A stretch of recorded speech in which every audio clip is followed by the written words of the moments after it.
Chinese बहू। हे भगवान, फिर से यह कोरोना नाम का राक्षस जाग गया। इस बार तो ड्रैगन के मुंह से मौत बरस रही है। सही बोल रही है माँ जी। मुझे तो अब शर्म ही आती है कि मैं चाइना से हूँ। न जाने क्या क्या खाती हैं, कैसी कैसी बीमारी फैलाती हैं। अरे बहू, लेकिन वहीं से तो तू भी आई है ना मेरी लाडो। तू तो अंडा भी नहीं खाती। माँ जी, अच्छा खासा सब ठीक हो गया था, लेकिन पता नहीं कैसे ये फिर निकल कर आ गया। काश चाइना वालों को थोड़ी सी और अकल होती तो आज हम लोगों से अपने यूं जुदा ना हो रहे होते। कोरोना की नई लहर से देश में हो रही मौतों और घर में बंद रहने के कारण हमारी चाइनीज बहू बहुत दुखी होती है।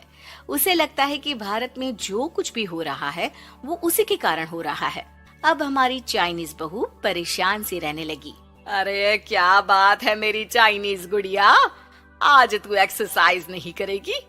अरे ना तो तूने जूस पिया है। क्या हो गया लाडो? कुछ नहीं मम्मी जी, बस अच्छा नहीं लग रहा। लोग मर रहे हैं और मैं जूस पीऊं। माँ जी, चाइना से आई ये महामारी और मैं भी तो चाइना से ही आई ना। अरे अरे बेटा, ऐसा ना सोच। सास पूरी कोशिश करती कि वो चाइनीज बहू को समझाए कि इस बीमारी के लिए वो खुद को दोषी ना समझे, लेकिन माँ जी, मैं आज खाना नहीं खाऊंगी। अब सबका खाना बना दिया है। मैं कमरे में जा रही हूँ, प्लीज डिस्टर्ब मत करना।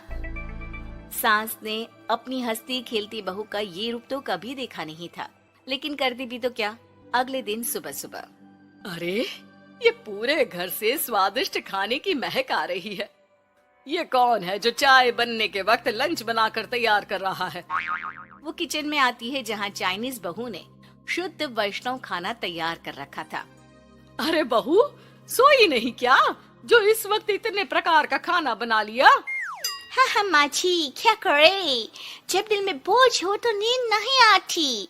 तभी तो मैंने सोचा मैं गरीब और जरूरतमंद लोगों को खाना पहुँचा दूंगी। वो ढेर सारा खाना रोज बनाती और गरीब और बेसहारा लोगों में बांटती। क्या कर रही है बहू? कितने दिनों से देख रही हूँ तू अच्छे से सोती भी नहीं है। क्यों कर रही है लाडो? क्या करूं माँ जी, मेरे देश के लोग जीवन की लड़ाई लड़ रहे हैं और मैं सो जाऊं, मुझसे नहीं होता। एक दिन चाइनीज बहू पीपीटी किट पहनकर खड़ी होती है। अरे ये क्या बेटा, खाना देने जा रही है या लड़ाई लड़ने? माँ जी, मैं कुछ दिनों के लिए घर नहीं आऊंगी। मैंने सोचा है कि मैं घर से बाहर रहकर कोरोना के मरीजों की देखभाल करूंगी। ओ प्लीज प्लीज आप मुझे रोकना नहीं। नहीं नहीं बहू, ये तो तूने बहुत ही नेक काम सोचा है। बस बेटा तू अपना ख्याल रखना। बहू वहाँ से चली जाती है, लेकिन सास की रोज फोन पर बहू से बात होती। घर पर क्या है माँ, क्यों भेज दिया तूने उसे? बाहर कितना खतरा है, उसे कुछ हो गया तो? अरे बिल्कुल चिंता न कर, उसने सारे नियम कायदे को फॉलो किया है। अरे वो बिल्कुल ठीक रहेगी। और अगर मैं उसे मना कर देती ना तो उसकी अंतरात्मा उसे सोने नहीं देती। तू तो सारा दिन घर से ऑफिस का काम करता, लेकिन मैंने देखा है उसे कितना परेशान रहती थी कुछ दिनों से। हाँ वो भी है। उधर चाइनीज बहू लोगों का खूब ख्याल रखती, उन लोगों तक खाना पहुंचाती, उनके बच्चों की देखभाल करती। एक दिन बहू अपनी सोशल साइट देख रही थी तो उसे दिखता है कि एक आदमी ने बच्चों की देखभाल के लिए पोस्ट डाली है। बहू उसे फोन करती है।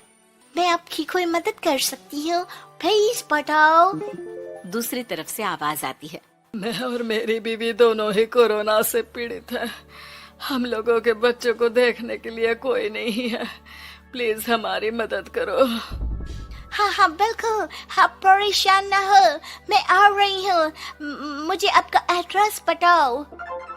वो आदमी बहू को पता लिखवाता है। वहाँ वो पहुँच जाती है।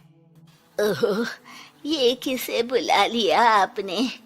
ये तो चाइनीज है, इसी के कारण तो हम लोगों का देश इस परेशानी से जूझ रहा है। अरे पर ये तो हिंदी में बात कर रही थी। तभी बीवी की ऑक्सीजन लेवल गिरने लगती है। ये क्या हो रहा है? आप टेंशन क्यों ले रहे हैं? जल्दी से इन्हें अस्पताल लेकर जाइए। रुकिए, मैं आपको एक अस्पताल में बेड भी दिला देती हूँ। वो मेरे अंकल का अस्पताल है।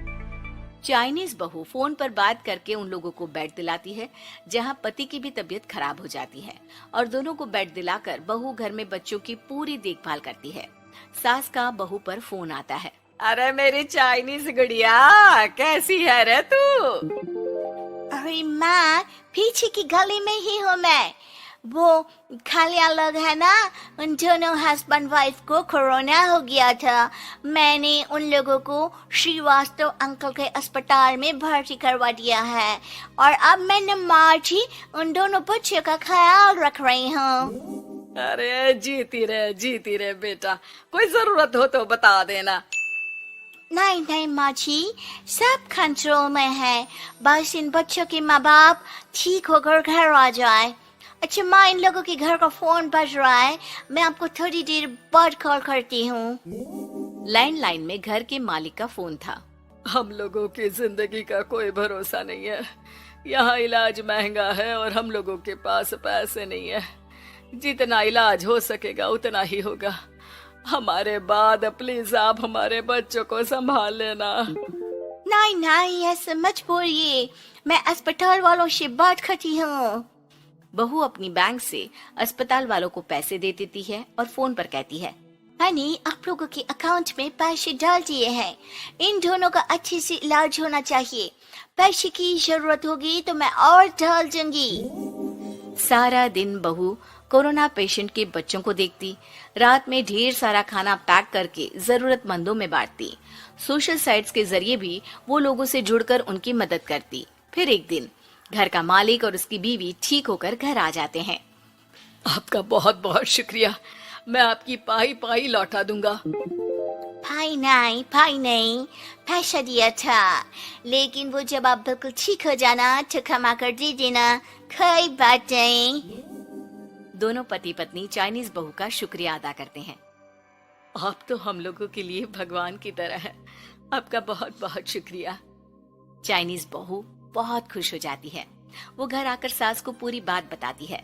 देख मेरी चाइनीज गुड़िया, तुझे चाइना का होने पर अफसोस था ना, लेकिन तूने सच्चे दिल से लोगों की सेवा करके ये बता दिया कि बेटी कहीं की भी क्यों ना हो, ससुराल आकर वो ससुराल के रंग में ही रंग जाती है। अब तो तू मेरी भारतीय बहू है।